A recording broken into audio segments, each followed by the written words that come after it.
Welcome back to the Fuel Your Legacy podcast. Each week, we expose the faulty foundational mindsets of the past and rebuild a newer, stronger foundation essential in creating your meaningful legacy. We've got a lot of work to do, so let's get started. As much as you like this podcast, I'm certain that you're going to love the book that I just released on Amazon, Fuel Your Legacy, The 9 Pillars to Build a Meaningful Legacy. I wrote this to share with you the experiences that I had while I was identifying my identity, how I began to create my meaningful legacy, and how you can create yours. You're going to find this book on Kindle, Amazon, and as always on my website, samknickerbocker.com.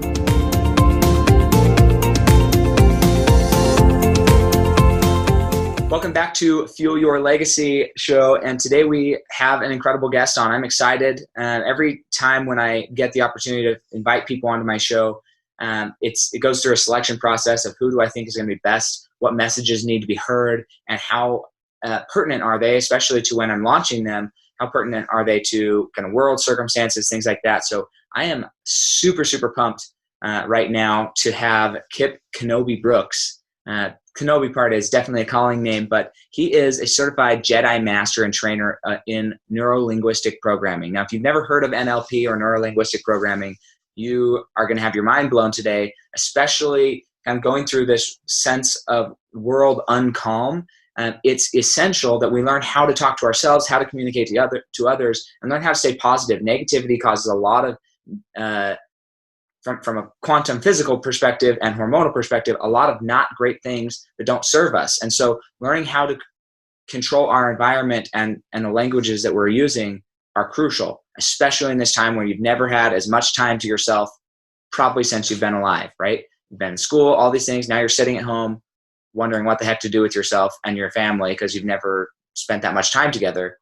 This is huge. So he came from nothing, gained it all, lost it all, and now he's traveled the globe helping other clients gain it all in their lives by removing the emotional and mental blocks that are often put on their success. Look, guys, I can't stress this enough. Now you have time to work through all of these things. Like, now is the time to do it.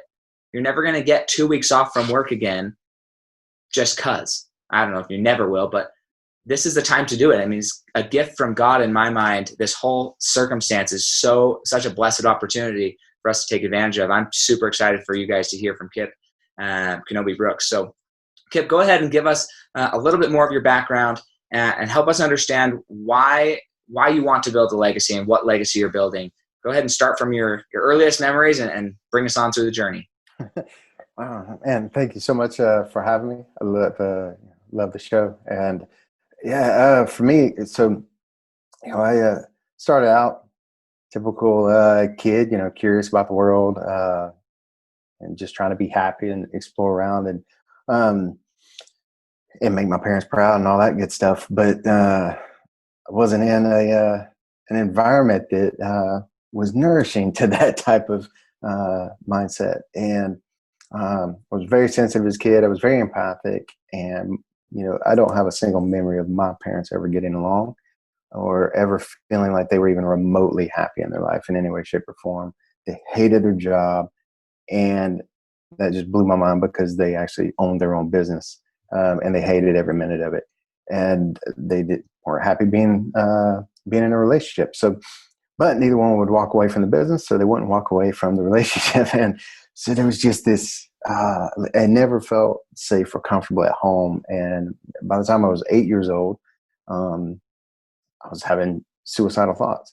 Luckily, I didn't know that was something that could actually be done. It's just, I would pray every night as I was going to sleep that I was like, just make my heart stop. Don't let me wake up tomorrow. But around that time, I had a younger sister who was born. I connected with her right away. And I always felt protective, not just of her, just of people. I never liked to see people hurting or being hurt or anything like that. And so I came up with this idea that by the time I was 10 or 11 and started learning, there were other options. And, as far as like, I didn't have to actually be here. And there were ways to, in my life or whatever. By then I'd connected with her so much. I had this idea that if I wasn't there, then all this crap I was going through would get dumped on her, just kind of passed on. So I was like, I've got to stay here to keep her safe, at least until she's old enough to, and strong enough to survive on her own. And so she was, for the longest time, my baby infant sister here was like a guardian angel for me. And then I had a really low point at age 14, and decided that was it. I couldn't do it anymore. And her life was pretty good. She was the youngest in the family and the only girl, so she was babied. She was pampered. She was looked after and loved. And I was like, all right, she'll be all right, and was holding a gun on my head, pulling the trigger, and then something in me clicked, and I got really angry, and I wanted to be fixed. I wanted to feel better, and I was just really upset. Not just that I felt that way, but a kid felt that way as long as I did. And I also knew there were other people not happy. Actually, somewhere between age 10 and 12, I had a grandfather who committed suicide. So it was like, people shouldn't feel this way. And I made a promise to myself in the universe that if I ever figured out another way to be, and actually found happiness in life, and was able to get up every day and not be miserable that I actually woke up, it's like, I'm going to come back and shine that same light for the people who are in that darkness. I want to show people there's possibility. But first I got to find it. Well, I wish I could say I woke up the next day and it was like Ebenezer Scrooge, after he had his breakthrough. It was like just singing out of the window and like making it rain on the delivery boy and all that.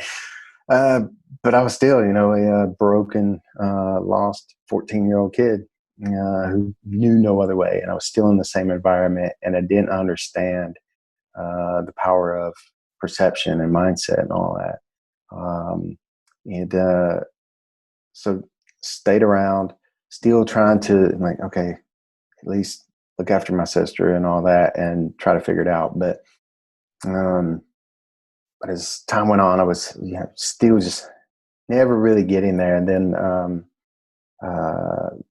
my dad passed away when I was 15, and my mom was getting Social Security money for each of the kids. And I remember she came to me, I was around 16 or 17, and it was just a little before I turned 17, I think. And I was supposed to graduate at 17 because my birthday was right on the cusp, where they let me go through. So I was always the youngest kid in my class. And she came to me, she's like, you would graduate at 18 or 17, but if you could stay in school and repeat 12th grade, I'll get another year of Social Security money. And so I saw this this opportunity of, now I'll get love and acceptance. Now I'm valuable. Now I'm worthy. And that was a dream anyway. It didn't pull out to be true, but it also planted a seed in my mind of that's all I'm worth. To this a mother's love is supposed to be like this just godly presence in our life, right? And unconsciously, I got the seed planted. I was like, I'm absolutely worthless to this family. And then one day I saw the checks, and it was like $632 and some change. And I was like, that's all my life's worth. And for a couple of years after that, like about 2.5 years, that's about all I ever made at any job I had. I didn't realize it for a long time, but looking back, I would make between like $600 and $700 a month. And if I ever got a job where I was making more than that, I would do something to sabotage it. And I didn't understand it until, later on in life when I got into psychology and NLP and everything. But it's really fascinating to look back on it. Wow, that's what I believed I was worth, because that's what I saw my mom getting for me. And that was what was made her willing to ask me to intentionally fail. And now looking back, it had to be pretty painful for a mother to ask her child to fail. It shows me the dire straits we were in at the time. But at that moment in time, I didn't see it that way. I wasn't aware of any of that. And so anyway, I did repeat 12th grade. And if she wouldn't have done that, honestly, I would have probably just withdrawn from school completely. I didn't see a point in going. I was still very suicidal. I was planning on committing suicide after I graduated, or after high school was done. Once when she asked me to do that, I was like, okay, the money stops at, June 8th. I might as well. That's the last value I can add to the planet. Well, a couple months before that, I had, if I didn't show up to school, they would have kicked me out completely. So I had to show up at least a little bit. I only needed this half a credit for the second semester of a world history class. And I had this rookie teacher. It was his second year, brand new to our school. And we had ignored each other the whole first part of the year. He comes to me in the beginning of the second semester, a few weeks in, and comes up, holds me after school, slaps some papers down in front of my desk. He's like, I don't know what in the world you have going on in your head, in your, inside, at home. I don't even know you outside this classroom. We've never even spoken in here. He's like, but he starts slapping the papers. He's like, I know this is not you. I won't accept this behavior from you anymore. And I won't allow you to accept it from yourself. He's like, you're better than this. And that was all he said. And we sat there for what seemed like an eternity of silence, but it's probably about 3 seconds. And then he's like, you're allowed to leave whenever you want. That's all I had to say for today. And I got up and bolted out of the room as fast as I could. I felt so uncomfortable because, you see, I was actually an AB student all through elementary school. I was always on the honor roll, student of the month a bunch of times. And then when I went into 7th grade, something shifted, and I went from A's and B's to D's and F's. Actually, one of my first report cards was like 6 F's and a D. And instead of anybody seeing that and being like, wow, what happened? What's going on inside? He just started punishing me nonstop. And I was written off by teachers, by the school, by my parents. It's just, a screw up. And Coach Calderon was about the first teacher to see past that and look for something else. He wasn't the only one. There ended up being another one, but he was the first one to actually grab me, kind of shake me up, give me a little bit of tough love. And what he did in NLP and psychology is called a pattern interrupt. No one had actually done that. Everybody had just been like, show up, suck it up, pull it together, study harder, whatever. And it's like, I wasn't studying. I wasn't doing anything. It's like, I didn't see a point, and no one ever got onto that. So, so the day came that I had planned to end my life. It came and it went. And it was a couple of years before I realized, whoa, I wasn't supposed to be here past now. I was like, wait a minute. And I started looking back, trying to figure out like what happened. Cause it's like, I would literally for a couple of years, I thought about that day every single day and counted it down. I was just so miserable. That was the only thing getting me through it, was that I wasn't getting beyond that point. Or, wasn't going to pass that point. I was like, there's an end to all this. And finally around my mid-20s, I had actually started turning things around and had been at a job for a while and was doing good. And I was making more than that $600-700 a month, and was starting to get it together. And life was pretty decent. It was better than I had ever thought it would be for me anyway. And it kept getting a little bit better and a little bit better. I still ran into some roadblocks, would still like sabotage here and there and mess things up. And I wouldn't know why, but it was like I would get 4 steps up, fall 2 or 3 back, but then I would get 5 more back. It was just back and forth. So it was this gradual improvement with some setbacks along the way. And finally, as I found out I was going to be a parent, I went to work on myself. I was doing pretty good by then, mentally and emotionally, and doing okay at work. And something triggered in me when I found out I was going to be a parent. And it was like, I know, even though I'm doing better than I've ever done, I know there's some skeletons in my closet, some baggage, and I don't want to dress my kids out of the same baggage that I've been carrying. And I was like, there's some stuff I need to heal from childhood, and I need to find out how. And I'd been going to, I went to a therapist for a couple of years, psychologists and psychiatrists and things. And never got anywhere really. Would have some little improvements here and there, but it was such a long drawn out process. And something in me just kept saying there's another way. They would put me on some meds. I was on all sorts of meds. And it would make me feel good for a little bit and then would plateau or drop back down. And finally I was like, there's something different. There's something I'm missing. So I went back into a journey of trying to discover something. And that's when NLP, psychology, and neuroscience started entering my life. I started putting myself in these different spots, found out about the personal development world, went to seminars, went to shamanism courses. I took a soul song class. I didn't even know what it was. I barely know what it is now, but I was just looking for anything. I was like, something different than what I've been doing. And whenever I found NLP and really started dissecting it, because when I first got introduced to it, I was only brought into the sales side of it, and which I found fascinating and loved, used it, worked, had some great success. But the therapeutic side of it was kind of just parked away in the shadows somewhere.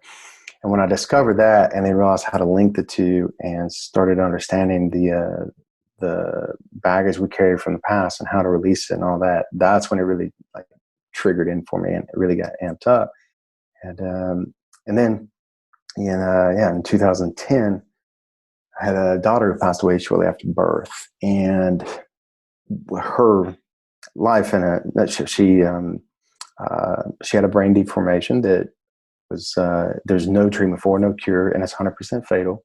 It's just a matter of time, and that's it. And it's usually very soon. But in her time, the rest of it was perfectly healthy and strong. And in her time going through that experience, I started learning about organ donation. And we were told she could never be a donor because of the way the laws are written. They're like, it's illegal for a child 2 years old or younger to be a donor. And I was like, well, that's really stupid. Why is it? Because donors are needed for that age. And it's just the way the laws are written. It's like it falls into this funky little area, and they're like, can't do anything about it. So I went out to change that, and I was like, because there's people all the time losing a child at this age, and it makes no sense that someone like me can't help someone like them. I was like, if I can prevent somebody from feeling this, then I feel like that's my duty. And so I went to work on that, and one of the things they didn't tell me was it was just too taboo, and everybody was too afraid to approach that issue. So after it was all done, now there's a protocol set in place, and actually the Oregon procurement organization I worked with, they do the training in it. They set the protocol. So there's now a protocol for, and they actually discovered new technology of a new way to, a new technology to bring in organ donation with this liver cell transplant that actually keeps many, many times, a high percentage, maybe even 100% by now, can keep people from having to get liver transplant. They can actually inject cells from a healthy liver into that. And they discovered it trying to shut me up, basically, because I was beating on so many doors and kicking a few down. And so it was in Europe, and they found it and brought it to the States and got a lot of funding behind it. So so in that, like the world of organ donation was changed by this baby girl who only lived minutes. Basically, life outside the womb for her was 99 minutes. And that completely altered everything I believed deep down, buried beneath everything. That altered everything I'd ever heard and believed about our life and the value we bring. Because I realized if someone that young lived that short a period of time could make such a huge difference in the world. I mean, globally, there have been so many lives saved and positively impacted because of her journey. It's like, if she was able to add that much value and have that much of an impact, be that significant to the world, what the heck have I been doing? And I was like, every life has value. I was like, including mine, and I won't live any other way ever again. And that was it. It snapped me out of it to this day. Right now, I get goosebumps, cold chills every time I think about when I had that just click. Much like I had when I was 14, it's just I was so lost and dark. It's like finally all those seeds had gestated, from that moment at 14 and even the moments before that with my sister, like understanding that life is valuable. I was seeing it in my sister, I wasn't seeing it myself. And then again at 14, and then with Coach Calderon planting that seed and all these different little things along the way, finally got through my thick skull. Like when Tupac Shakur would write poetry about, a rose that grew from concrete. It's like, finally, that's all I had to take was the rose busted through the concrete that is my thick skull. And I finally figured it out. And to this day, like when people ask me, it's like, what's your superpower? I'm like, it's the fact that I can see possibility in every person, even when they can't say it themselves. And it just came from, I never saw it myself. So once I did, I'm like, oh man. And I tell people all the time, I have never met a client who is more screwed up than I was. So it's like, if there was a chance for me, there's one for you. You just got to believe it, and we got to get you there. And that's it. And yeah, it's ever since then, it's been geared towards, where I'm at now and where we're moving towards. I love it. The whole story is incredible. Honestly, what I found about talking to multiple people is when they find their legacy, it really is to help a version of themselves. And also there's nothing like, once that penny drops, once the rose bursts through the concrete, right? Once that happens, I don't feel like there's really ever any going back to it and going back from that experience. Like this term is probably used too flippantly, but it's a level of enlightenment about who you are and what your potential is and what your purpose is that can't be contained anymore. And that's what I just love about the whole process is you're creating now healing for other people. And what I found with a lot of people who I've talked to that specifically do neurolinguistic programs, so I'm going to ask you this question because I'm curious your perspective on it.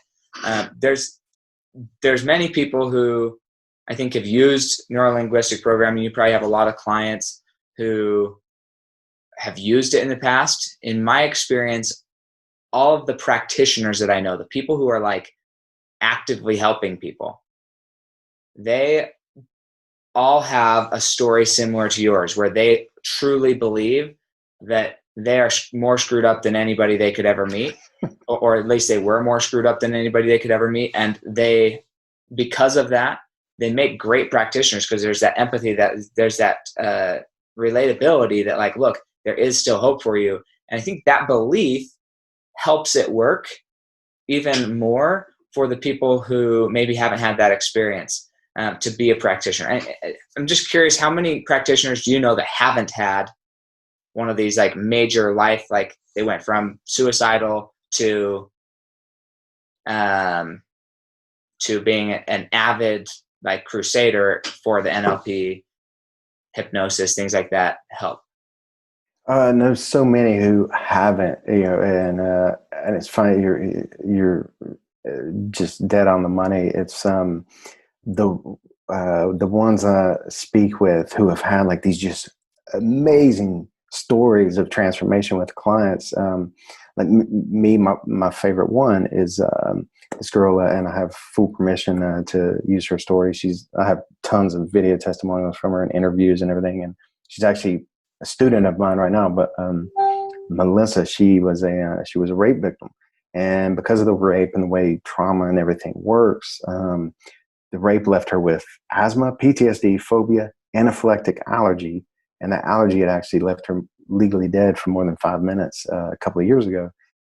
And social anxiety, what else? She had a ton of stuff because she was brutally raped at 13. And we worked together in like a 20-minute session. And part of it went right before we worked together. She's like, and she didn't tell me all that, but I could tell because she's like, do I have to share? Because she was a demo. I was at a seminar I'd been asked to come present at.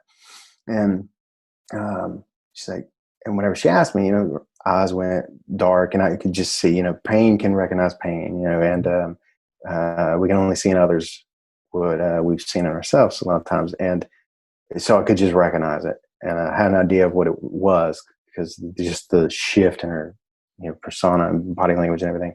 But I was like, well, no, not at all. keep yourself. I don't need to know. You don't need to know. It's all unconscious. Let's just get rid of it.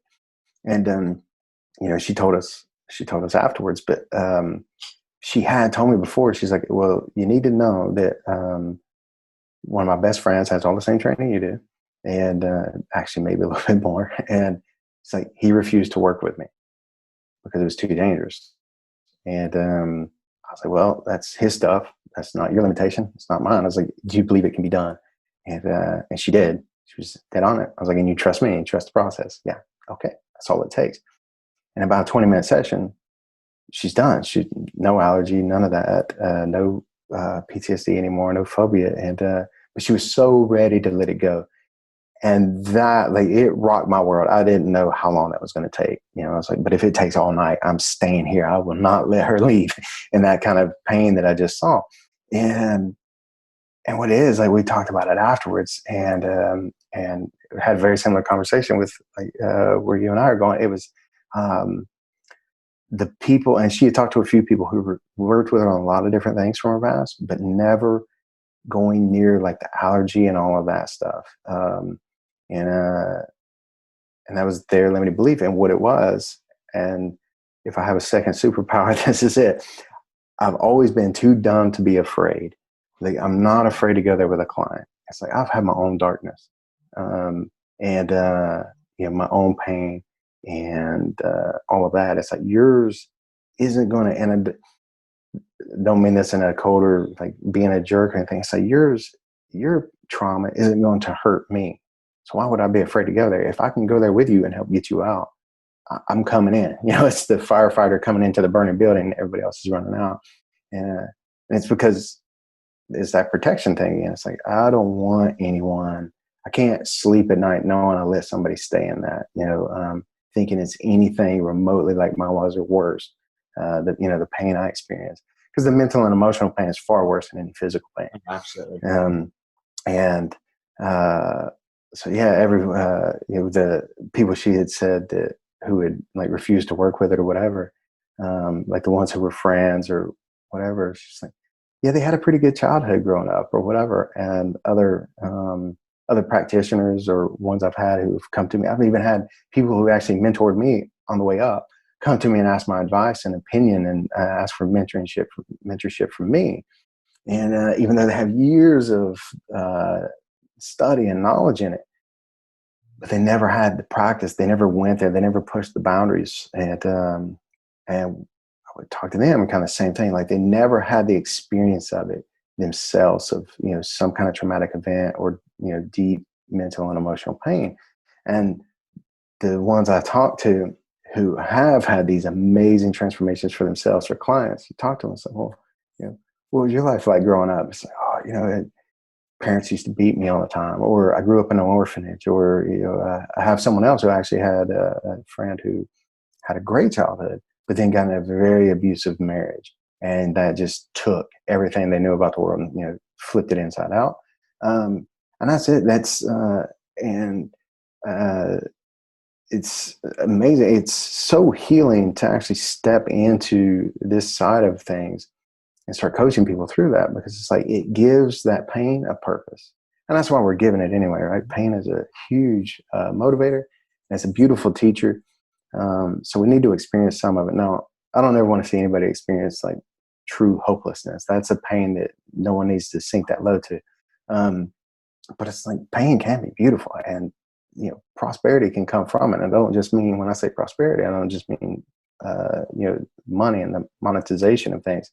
It's prosperity and just complete health, happiness. Well, that's what true success and prosperity is to me, is just being happy and that you're alive, just being happy to take a breath and, and have beautiful relationships, friends, family, a life partner, kids, if that's what you want. And also prosperity and being able to leave a legacy and make an impact in the world and love what you do, have passion in your work and all of that. And it's that true abundance. And it's like, that pain has a purpose. And if you just follow that purpose, that's the most healing thing I've ever done, is helping others. Every time I work with a client, there's a little piece of me that's like giving back, it's It sounds, it's cliche as all can be. Everybody says it or has said it at some point. It's in Hollywood all the time, but it's like, it really is true. It's like we help somebody else. And it's like I can feel that little kid I once was, like getting a hug, or just getting the lollipop or something, just getting something to bring a smile out. Absolutely. So I just love that. It's so cool. I'm going to go over some of these things that stuck out to me about your story, because I want to draw attention to them, because this podcast, right, is partially healing for oneself, which is essential. And if you've got nothing else out of his story, you can start thinking, I was just sitting here listening and thinking, man, I need to go, in certain cases, I need to go be the pattern interrupt in some people's lives that I see that maybe aren't doing what, and not that I think what they're doing is not good or bad, right? It's not about that, but I can see when somebody is doing something intentional or out of habit. And if once they get into the habitual thing that's not serving them, then it serves to have a pattern interrupt and say, okay, why are you doing this? What's the intention behind this pattern? And help them get out of that. So think of that. Those are things that I thought about, but let's talk about some of your childhood, some of the thoughts you have, because I think these are very common and they're in every area of our life. He shared a story of his childhood and how he dealt with things that way. But I want to address this from a business perspective, from a relationship perspective, a few different things that I'm going to highlight here. But in the beginning, he said his parents, what was the situation with his parents? They hated their business. He felt like they hated him, and they hated being tied to each other. They didn't like each other. They didn't like their business. They didn't like anything, but they felt powerless to get out of it. They stayed together because of the business. They stayed in these bad situations because of ultimately financial security. And that played another role later on in the story. My story, and as you've listened to me on different podcasts, very similar, right? I came from a 7th of 11 kids and in a position of poverty. I mean, essentially, there was domestic violence, there was a lot of gaslighting, emotional abuse, physical abuse, and with that, it's nothing bad to say about my parents or anything like that. I love and respect my parents. They were going through their own things, chemical imbalances. It's hard to raise a family. But the point being is we came from that position, and because of that, I went to study psychology, neuroscience, right? Neuropsychology. So we go through these similar pathways. And what was fascinating, what I found in the research once we got into the sociological research, is exactly what he highlighted. And that is that people will stay in these negative environments, these negative chemical environments, these negative physical environments, emotional environments, spiritual environments. They'll stay there 90% of the time because they don't know how to financially care for themselves or the people that depend on them outside of that situation. And so my mission is to help people understand money enough so that they don't have to make decisions based on money, but they can make decisions based on what's best for them.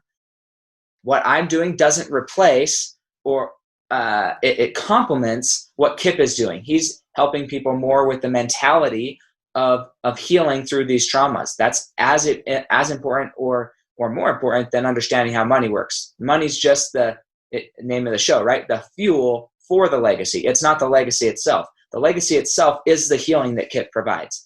The fuel is understanding how to financially make those things happen. Okay, so I want to add some contrast there and some clarity. But one of the things that I loved is when he got his little sister, right? When his little sister shows up, and so many people, I mean, I've been using this quote a lot on social media and different avenues, but that very rarely do we rise to leadership. We fall to the level of our training. That is most cases, okay? And I've had some pushback because some people say, oh, well, there's the exception. Some people do rise, right? Well, Kip is one of those people who's an exception. He's an outlier. He did rise, right? When he was thinking, oh, man, this sucks, I want out, then he sees another person come in and says, no, even if I did want out, I can't leave them in this situation. So rather than backing down, right, rose to leadership, rose to, I need to be alive to protect and to lead and to make sure that my family's okay. And these are the things that in such terrible circumstances, I'm sure Kip wasn't necessarily thinking of what an incredible attribute that is for myself, I have a similar story. Like I literally, when I get on stage, I literally use these wordings because for me, I had an abusive mom. And I felt that the way to, that I was stronger, and these are all like our self-justifications or ourselves building ourselves up. But I felt that I was stronger, could handle a beating a little bit better, and could be a better leader than my mom. And so I did that. The unfortunate thing about my story is that rather than leading better than my mom, I became the same type of leader as my mom. So then I didn't get punished, but then I ended up not being nice to my siblings and causing harm to my siblings as a way to impact less pain than my mom was impacting. But now what does that increase? That incurs a sense of even betrayal from another part. I mean, there's a lot of psychological mess there, right? Yeah. So Yeah, the layers keep going, don't they? Yeah, but the things you don't understand, leaders, there are some people who do step up for an occasion. Most back down, some step up.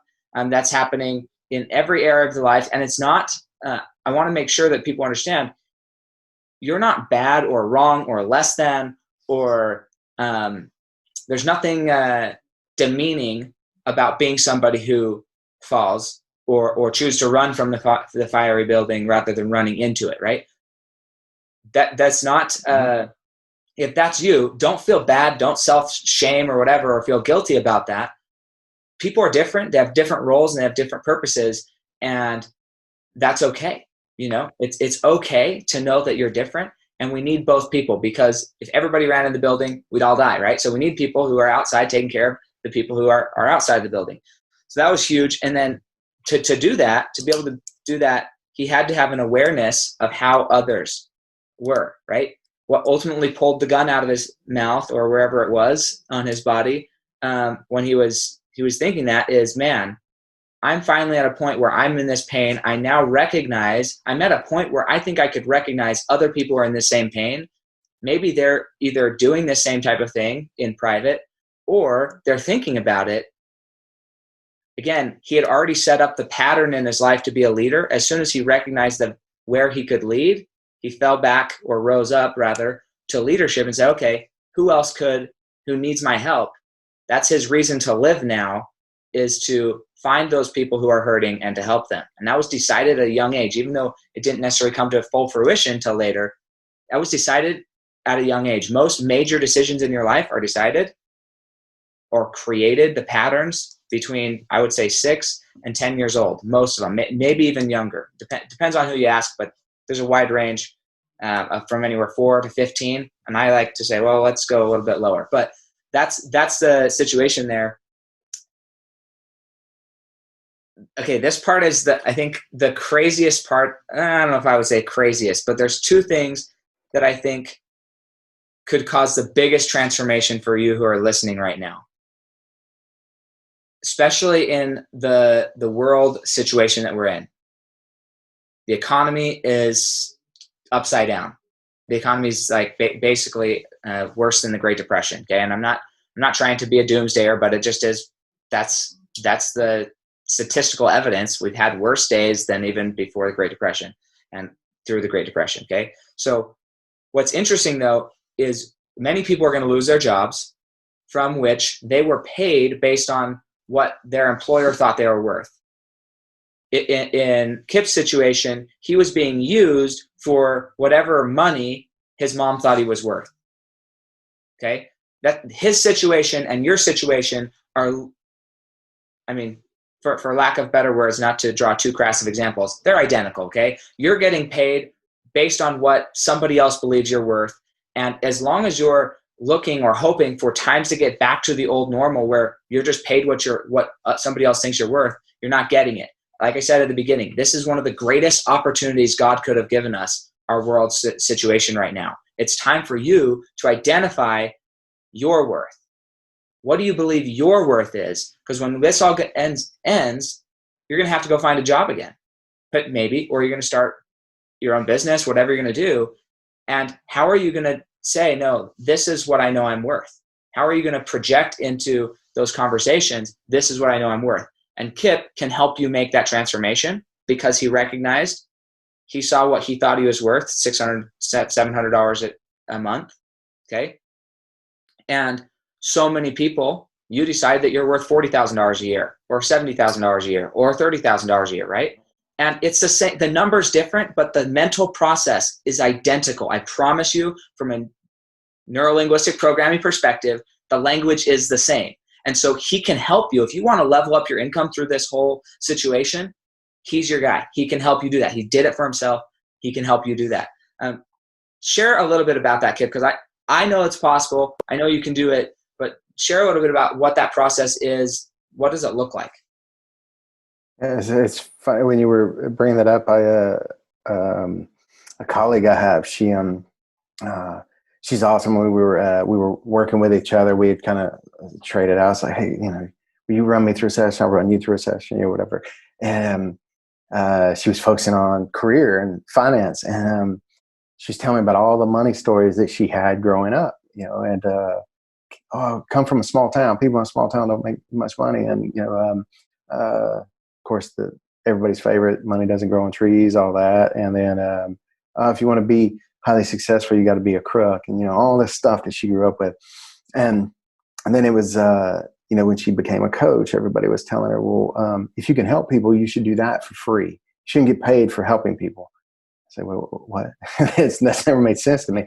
But that's how so many people think. And so in her coaching business, she was phenomenal at what she does.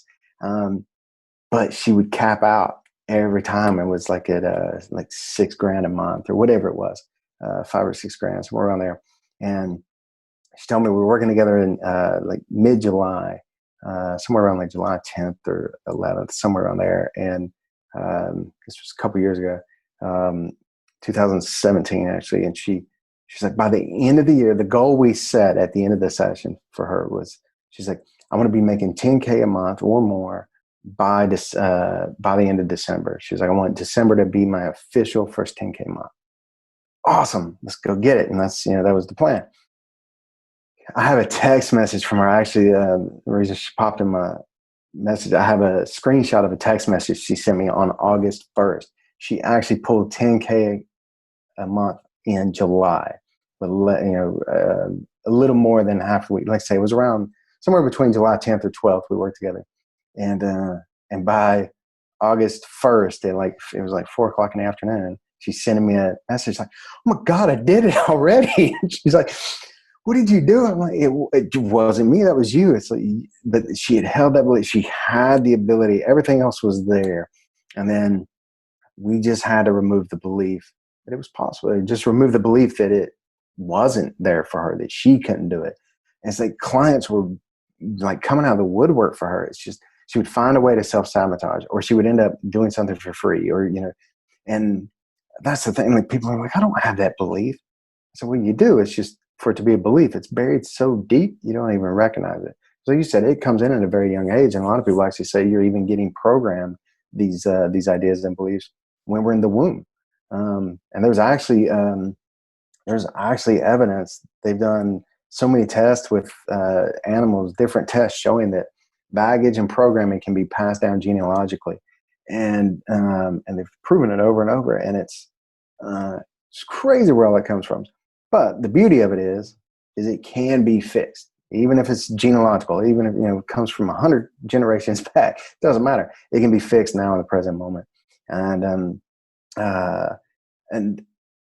part of the technique is just being able to elicit that belief and at the unconscious level, and then just change it. So the unconscious mind works. It works in some symbolism, and it functions very much like a toddler, like a 4-year-old.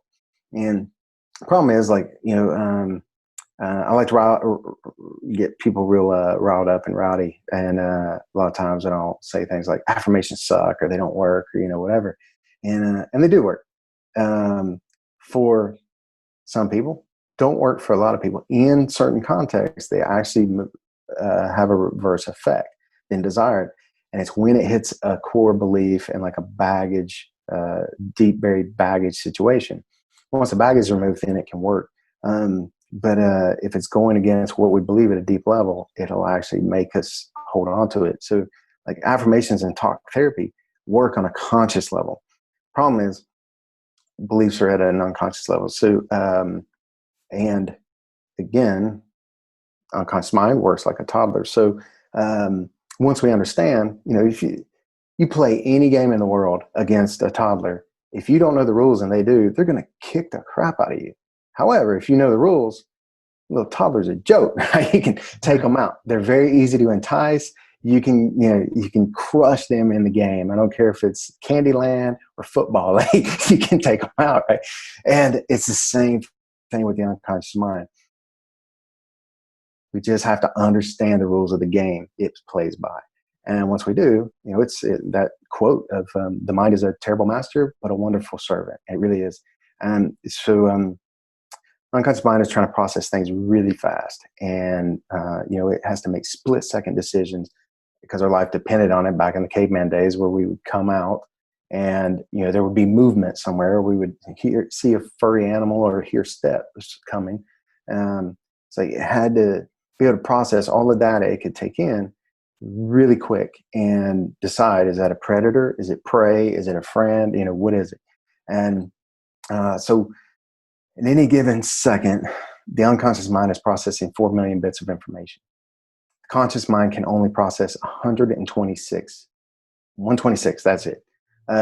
So if you turn a bit of information into a drop of water, the unconscious mind is dealing with a waterfall that's 112 or 114 gallons a second. I didn't do the math. I had to reach out to people that were smarter than I am to do it. But the conscious mind, out of that 112 gallons, can only get a teaspoon. That's it. Now, the same 4 million bits is going on for everybody. Everybody. We're all living in the same world. That 4 million bits is there. It's consistent. There's good, there's bad. The faces in the 4 million bits might change, the geographic location, but there's positive and negative in all of it. So what we have programmed our mind to look for is that teaspoon. That's the teaspoon we're going to take out. So that's why some people always find the bright side. And that's why a lot of people only find the crap, the garbage. Their water that they take out of that waterfall has the mosquito, stagnant, algae and all that. And but the beauty is we can dump that teaspoon out and we can pick whatever teaspoon out of it we want. Just have to know the process. And it's, like I say, everything is symbolic. So we go in and there's some form of the image. There's, we call it an internal representation, and IR. And that IR is either, it's a picture for people who are visual, it's a sound for people who are auditory, it's a feeling for those of us who are kinesthetic. And what we do is we just elicit that. We find out what the submodalities are. And submodalities are the details, like the grooves in a key that make the key open and lock. It's the details in the picture. Is it black and white, color? How big is it? All that stuff. It's all those little details. So we list those details, and then we just go and we change them. And then there's techniques where we can actually just wipe that picture out, put in a new picture, or sound, or whatever that IR is for that person. We can just change it, and we can install whatever they choose. Something much more empowering and useful.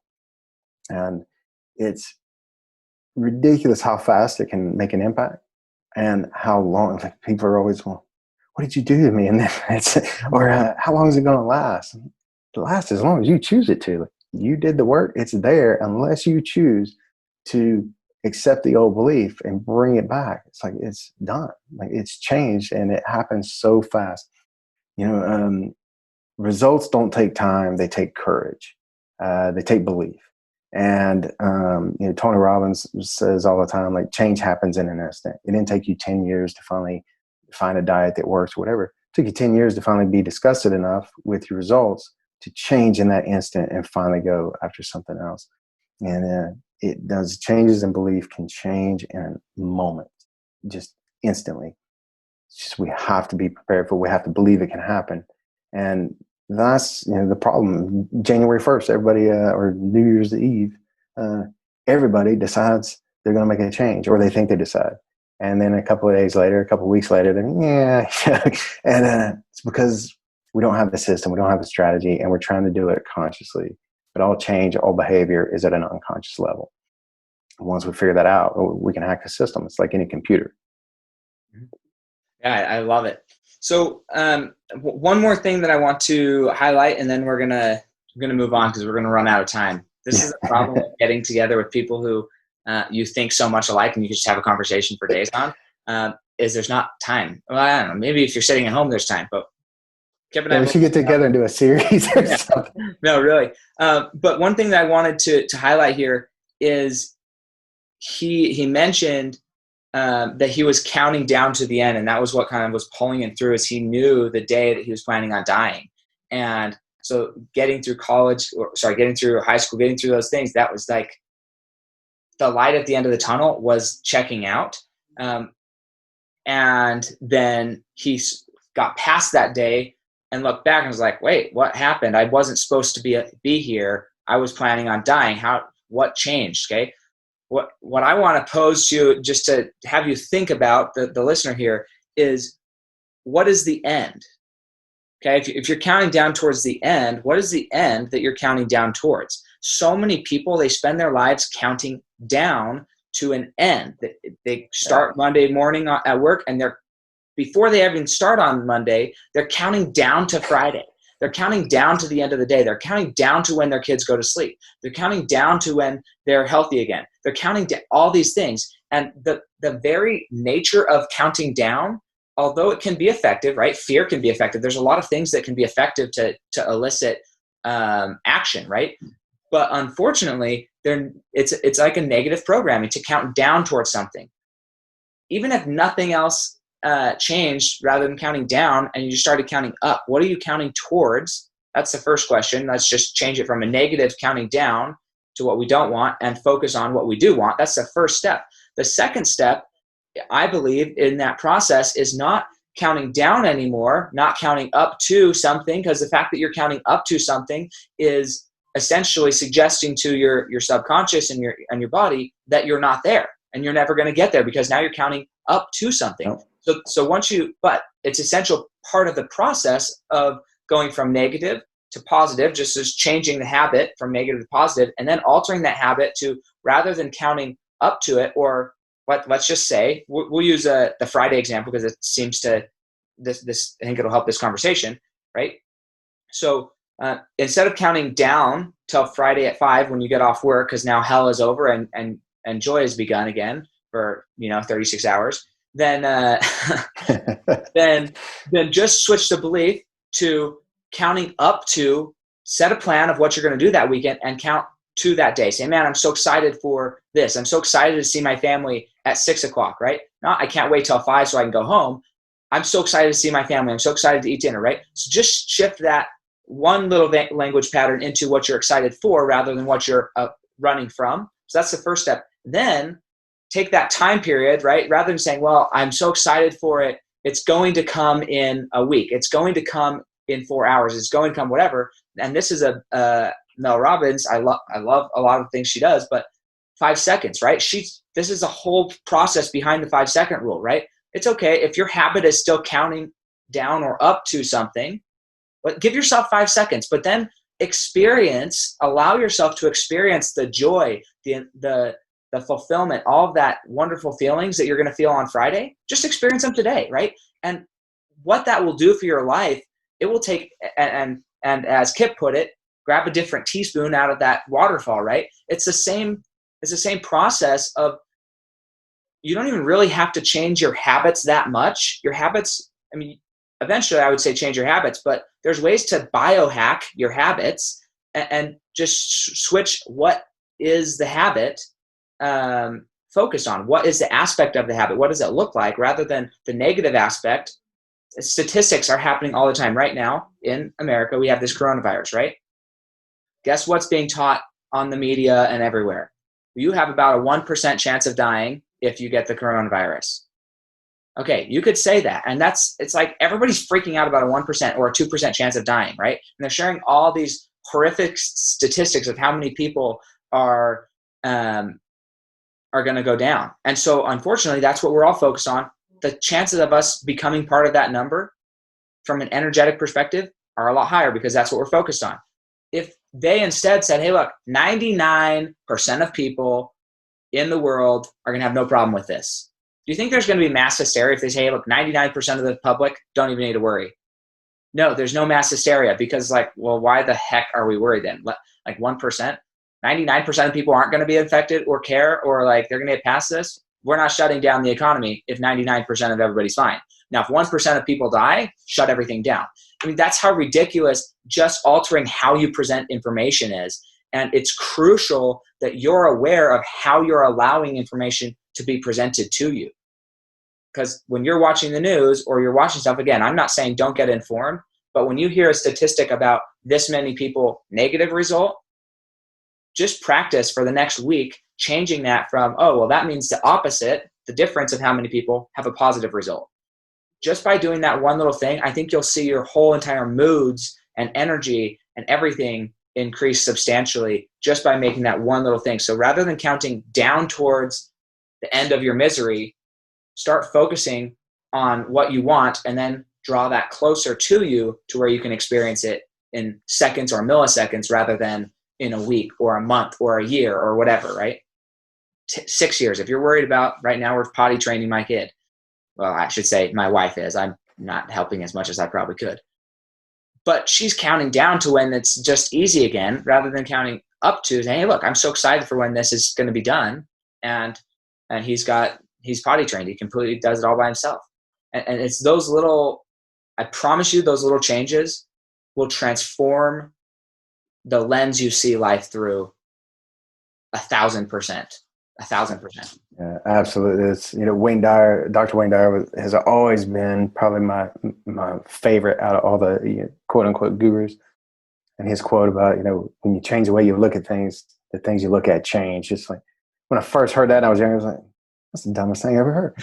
And as I got older, man, he was so dead on the money. Like that is it. It's like we have so much more power than we realize and allow ourselves to be aware of. So it's amazing. Absolutely amazing. So Kip, I'm curious, let's say somebody wanted to get access to you, take part in your coaching, just follow you.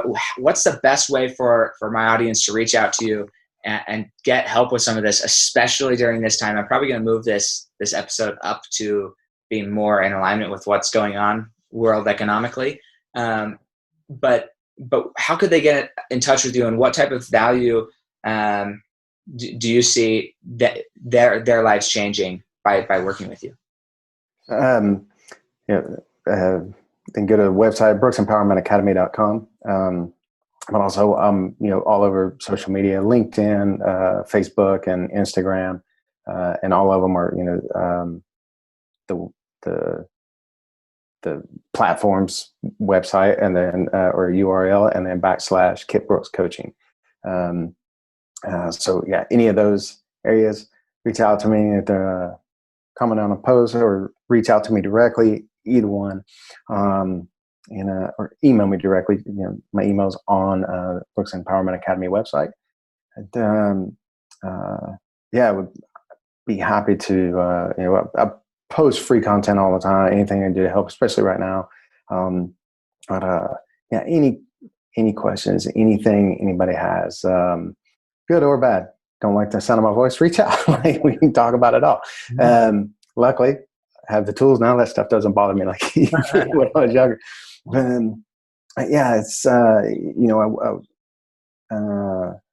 work. I coach coaches now and teaching these techniques, but I do a lot of work. A lot of my one-on-ones are with entrepreneurs or business owners, and I've been focusing a whole lot on men's empowerment and coaching right now, because there's just, there's the whole idea of toxic masculinity. Like the two are exclusive. It's like, oh, you're masculine, you're toxic.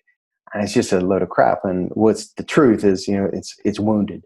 It's wounded masculinity. And, it's just that idea that we're not enough, or need to do more, and we're not allowed to share, we're not allowed to express, and all of that. So work with men quite a bit in enhancing their relationships, future or present, and romantic or not. And also in the area of career. Because once we fix this back, when someone comes to me, it's like, hey, we pick an area of life. It's like, kind of like marketing. It's like we niche down. Let's figure out what's the thing. Gary Keller wrote a phenomenal book called The One Thing. And just talking about the one thing that you can do right now that's going to impact the rest of your life, make everything else fall into place better. So someone comes to me, it's like, what's the one thing we can focus on, the one area right now that would just make all other areas better?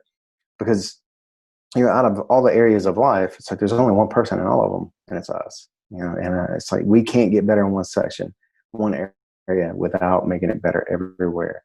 And whenever I'm working with anyone, say my one-on-one clients, I still teach them coaching techniques that they can do on themselves and do with their family. And like I get everybody kind of involved just through this one person, because if I don't help you learn how to apply these everywhere, it's like even when I present in a seminar, it's like, yeah, okay, we're learning sales techniques here. However, this is where it's going to help you talk to your child, keep your child from ending up where I was. This is how you can talk to your coworkers, get your numbers up. This is how you can improve and maybe save your relationship, with your spouse or whoever.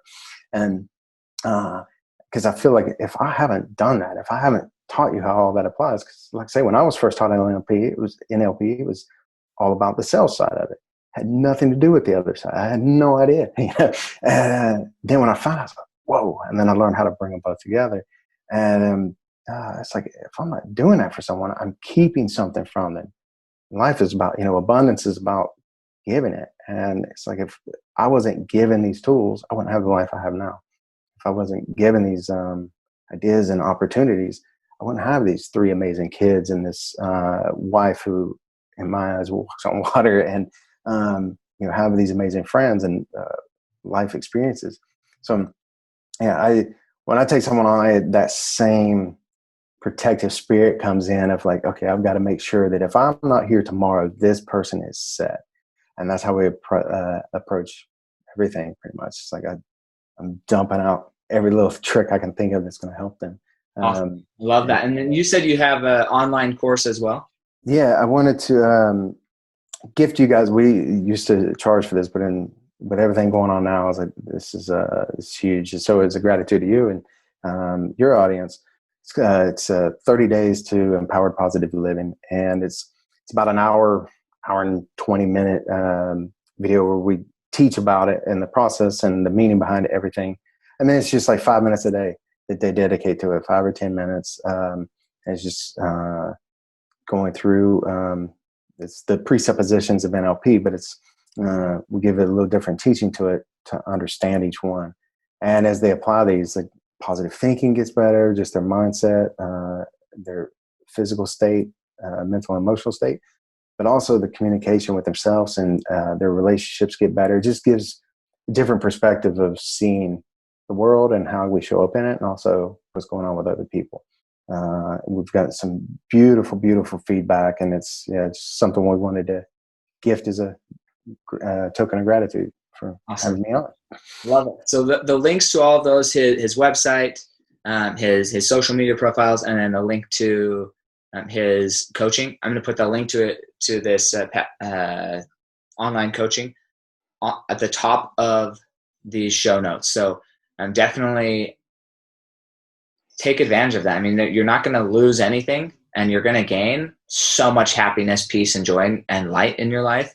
And what's cool about you gaining light in your life is you'll see how much light you can bring into other people's life by you understanding these principles. Not everybody has to go through this training. It would be great if everybody did, but like, let's say you have a family of 4 brothers and sisters and 2 parents, right? And maybe they're all married, whatever. By you doing this and you living in your truth and living in a more positive existence, everybody else is going to, like a rising tide lifts all boats. You can be that rising tide. Even though they didn't necessarily go through that same training, it's going to rub off on them because you now are interacting differently. So please take advantage of that. It's life-changing. So here's the so this is the last section. This is called Legacy on Rapid Fire. Okay. So there's 5 questions, and out of these 5, we're just looking for 1 word to 1 sentence answers. Okay. So this is fast. The first question you have to answer with a sentence. Okay. Okay. So are you ready to go? Legacy on rapid fire. Yeah, let's do it. Okay, let's do it. So what do you believe is currently holding you back from reaching the next level of your legacy? Uh, um, just uh, the awareness of what the next level is for me. Direction. Awesome. And what do you think the hardest thing you've ever accomplished has been? Learning to love again. Awesome. What do you think is the greatest success at this point in your life? Actually, I could answer that with the last one, but I'll mix it up. Greatest success I have would be the relationship I have with my wife and my kids. Awesome. Okay, now this is I love this, and you guys are listening. Take note of this right here. How he answers this. But what is one of your secrets do you believe contributes most to your success? My secrets, the belief, and actually we go over this in that course. The belief that there's no failure, there's only feedback. That's it. It really is.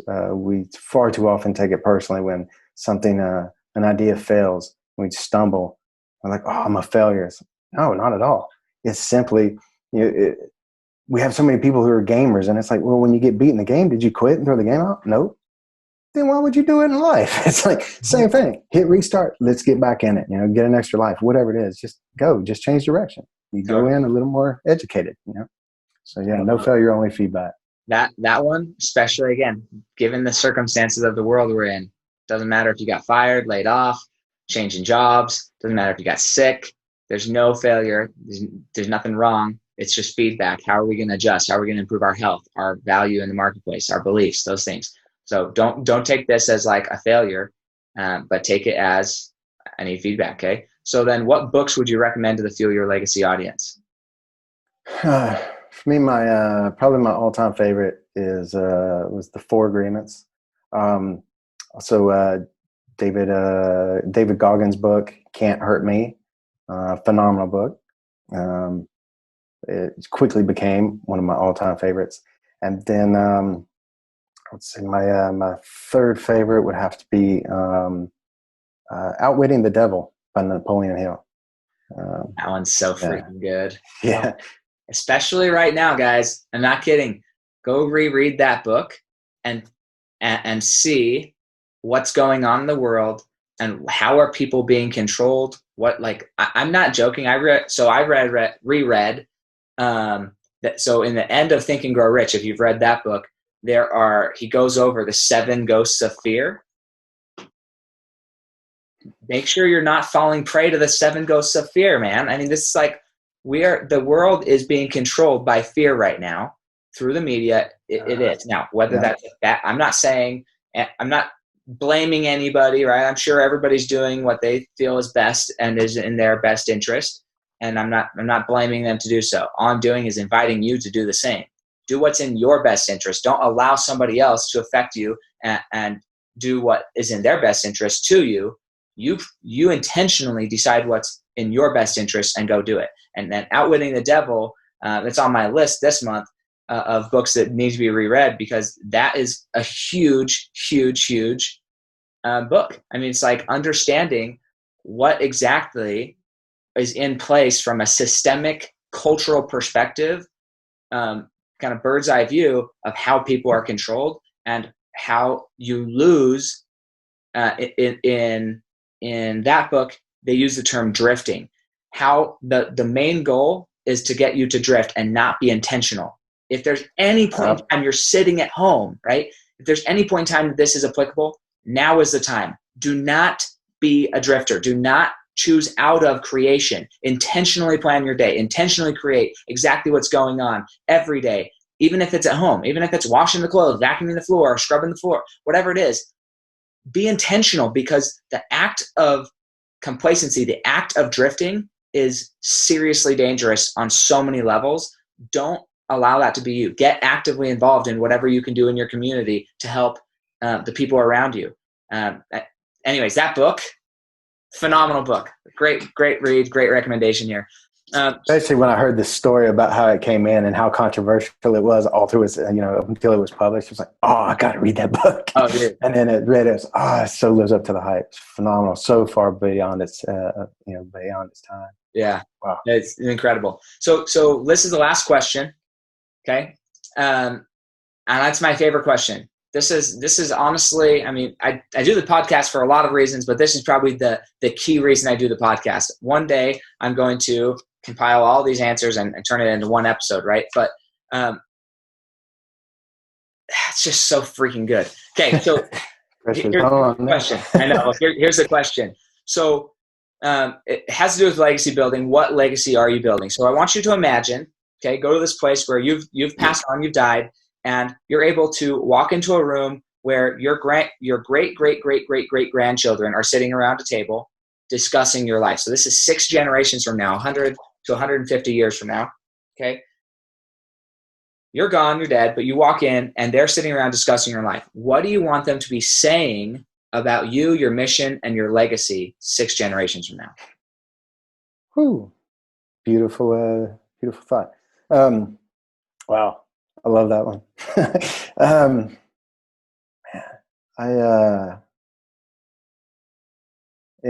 Obvious with kind of the type of led is in the journey I've had. For me is I remember telling somebody years ago when I first got into personal development, realized I wanted to be a coach and speaker and all that. And they're like, "What's your big vision? Like, go big, go big." I was like, "I want to wipe out depression and suicide. I want it to be a myth." And they, I remember the person looked at me, laughed, told me, go big, laughed, said that'll never happen. So, well, let's see if I can make you eat your words. And, I believe it can happen. Whether I'll be, at the wheel when it does, no idea. That'd be phenomenal. But if I can be a ripple that, in that pond, that does wipe it out, that turns into a wave that wipes it out. Heck yeah, that would be beautiful. I would, if I had already created that ripple now and knew it, I could go right now, be happy and peaceful. I love that. And guys, that is exactly why he's on this podcast, because that's a big part of what I want my legacy to be as well. Why I started the show, why I do what I do, why I teach people how money works, all of those things to help people overcome anxiety, depression, feel like they are empowered, they know their worth, and that they can accomplish anything they put their mind to. I love it. So Kip, thank you so much for joining us today. And remember, these links that he's said about his website, social media links, and most importantly, I think, given current circumstances, the links to his online course, they're going to be in the show notes. So go get those and make sure that you are taking part in that thing. Yeah, thank you so much, Kip. I appreciate you coming on and sharing your words of wisdom.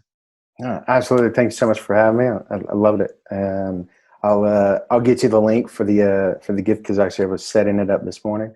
I'll email you that right now, and so you'll have it. So thank you so much. I love what you're doing.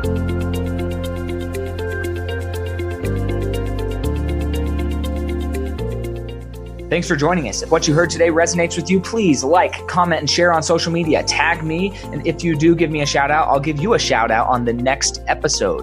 Thanks to all of those who've left a review. It helps spread the message of what it takes to build a legacy that lasts.